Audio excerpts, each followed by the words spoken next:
ಇವರು ನೋಡಿ ಕೆಲವು socialist and secular 4 supreme court case ಆಗಿವೆ. ಆ ಪದಗಳು ಇರೋದು ಭಾಳ ಇಂಪಾರ್ಟೆಂಟ್ ಇದೆ. ನಮ್ಮ ದೇಶದ ಏನು ಒಂದು ಸಮಾಜದ ನಮ್ಮದಲ್ಲಿ ಏನು ಕ್ಯಾರೆಕ್ಟರಿಸ್ಟಿಕ್ ಅಂತ ನಾವು ಹೇಳ್ತೀವಿ, ಅದು ಸೋಷಲಿಸ್ಟು ಇದೆ, ಸೆಕ್ಯುಲರು ಇದೆ, ಅದು ಇರಬೇಕು ಅಂತ. ಅದು ಓದ್ಕೊಳ್ಳಿ ಅವರು. ಇನ್ಕ್ಲೂಡಿಂಗ್ SR ಬೊಮ್ಮಾಯಿ ಕೇಸ್ ಅಂತ ಅವ್ರ ಪಾರ್ಟಿದವ್ರದೆಲ್ಲ ಫಸ್ಟ್ ಅದು ಓದ್ಕೊಂಡಕ್ಕೆ ಹೇಳಿ ಅವ್ರಿಗೆ ಕರೆಕ್ಟಾಗಿ.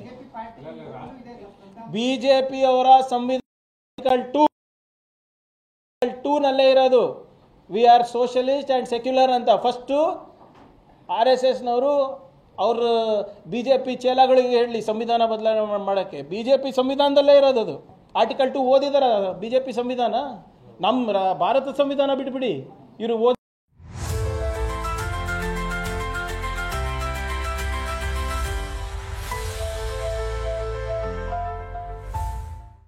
ಓದಿಲ್ಲ, ಅವ್ರಿಗೆ ಅರಿವು ಇಲ್ಲ ಅದ್ರ ಬಗ್ಗೆ.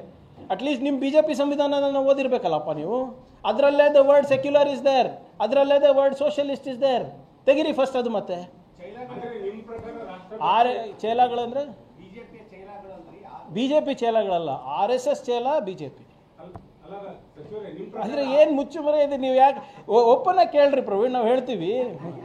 ಅದ್ರಲ್ಲೇನು ಸುತ್ತಿ ಬಳಸಿ ಕೇಳೋದಿಲ್ಲ. ಇದ್ರಲ್ಲಿ ಯಾರಿಗೆ ಹೆದರ್ಬೇಕು ನಾವು ಅಂತೀರಾ ನೀವು? ನಂದಲ್ಲ. ದಯವಿಟ್ಟು ನಮ್ಮ ಮಾಧ್ಯಮ ಸ್ನೇಹಿತರಿಗೆ ನನ್ನ ಮನವಿ ಮಾಡ್ಕೋತಾ ಇದ್ದೀನಿ, ನಾನು ಹೇಳೋದು ನಂಬಕ್ಕೆ ಹೋಗ್ಬೇಡಿ ದಯವಿಟ್ಟು. ಇತಿಹಾಸದ ಪುಟ ಓದ್ರಿ. 52 ವರ್ಷ ಬೇಕಾಗಿತ್ತೇನು ಸರ್ RSS ಅವರಿಗೆ ರಾಷ್ಟ್ರ ಧ್ವಜ ಹಾರಿಸ್ಲಿಕ್ಕೆ? ನೀವು ಯಾವಾಗ ಹಾರಿಸಿದ್ರಿ?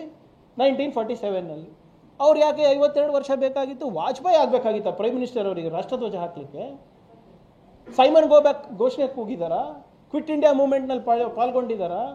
ಇನ್ನು ನಿಮ್ಮ ದಂಡಿ ಮಾರ್ಚ್ನಲ್ಲಿ ಪಾಲ್ಗೊಂಡಿದ್ದೀರಾ? ಯಾವ ದುಂಡು ಮೇಸಭೆಗೆ ಹೋಗಿದ್ರು?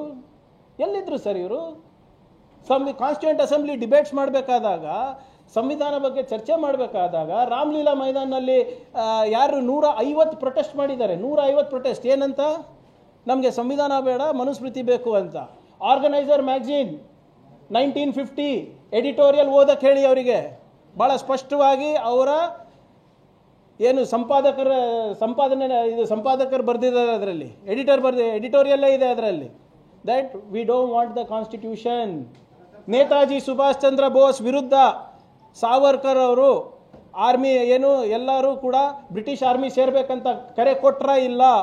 ಸಾವರ್ಕರ್ ಅವರು ಬ್ರಿಟಿಷ್ ಅವ್ರ ಹತ್ರ ಪೆನ್ಷನ್ ತಗೊಂಡ್ರ ಇಲ್ಲ? ಸಾವರ್ಕರ್ ಅವರು 7-8 ಮಾಫಿ ಪತ್ರ ಬರೆದ್ರ ಇಲ್ಲ? ಇದು ನಾನು ಹೇಳ್ತಾ ಇರೋದಂತ ನಂಬಕ್ಕೆ ಹೋಗಬೇಡಿ. ಅವರ ಇತಿಹಾಸ, ಅವರ ಮ್ಯಾಗಝೀನ್ ಆದಂಥ ಆರ್ಗನೈಸರನ್ನು ಓದಿ. ಯಾರು ಎಕ್ಸ್ಪ್ಲೇನ್ ಮಾಡಲಿ ಹೆಂಗೆ ಅಂತ ರೀ. ನಂದು ಒಂದು ಸರಳ ಪ್ರಶ್ನೆಗೆ ಉತ್ತರ ಕೊಡೋಕ್ಕಾಗಿಲ್ಲ ಸದನದಲ್ಲಿ. ಸಾವರ್ಕರಿಗೆ ವೀರ್ ಬಿರುದು ಯಾರು ಕೊಟ್ಟರು? ಎಲ್ಲಿ? ಕಾಲಾಪಾನಿನಲ್ಲಿ ಎಷ್ಟು ಜನ ಇದ್ರು ಗೊತ್ತಾ ಸರ್? 60,000 ಜನ ಇದ್ರು.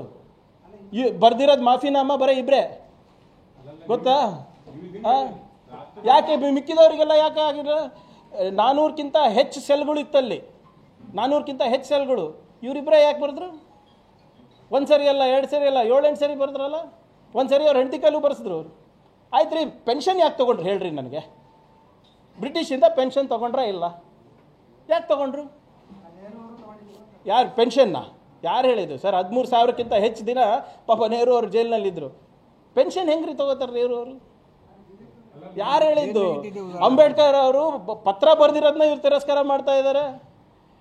ಅಂಬೇಡ್ಕರ್ ಅವರು ಭಾಳ ಸ್ಪಷ್ಟವಾಗಿ ಸಾವರ್ಕರ್ ಅವರು ದಾಂಗೆ ಅವರು ಸೇರಿ ನನಗೆ ಸೋಲಿಸಿದ್ದು ಅಂತ ಅವ್ರ ಕೈ ಬರಹ, ಅದನ್ನು ಸುಳ್ಳು ಅಂತ ಇದ್ದಾರಲ್ರಿ. ಅದನ್ನೇ ಸುಳ್ಳನ್ನವರು ಇದೆಲ್ಲ ಸೃಷ್ಟಿ ಮಾಡೋದಿಲ್ಲ. ಇತಿಹಾಸದಲ್ಲಿ ಇವ್ರು ಯಾವುದೇ ಪಾತ್ರವಿಲ್ಲ. ಅದಕ್ಕೆ ಇವರು ವಾಟ್ಸಪ್ ಯೂನಿವರ್ಸಿಟಿ ಮುಖಾಂತರ ಇತಿಹಾಸವನ್ನು ಸೃಷ್ಟಿ ಮಾಡ್ತಾ ಇದ್ದಾರೆ. ಅವರಿಗೆ ನಾನು ಒಂದೇ ಹೇಳೋದು, BJP ಯಾರು BJP ನಾಯಕರಿಗಿರ್ಬೋದು, RSS ಅವರಿಗಿರ್ಬೋದು, ತಮ್ಮ ಮ್ಯಾಗಝೀನ್ ಏನು ಆರ್ಗನೈಸರ್ ಇದೆ ಅದನ್ನು ಓದಿ. ಅದರಲ್ಲೇ ನಿಮ್ಮ ಇತಿಹಾಸ ಅಡಗಿದೆ.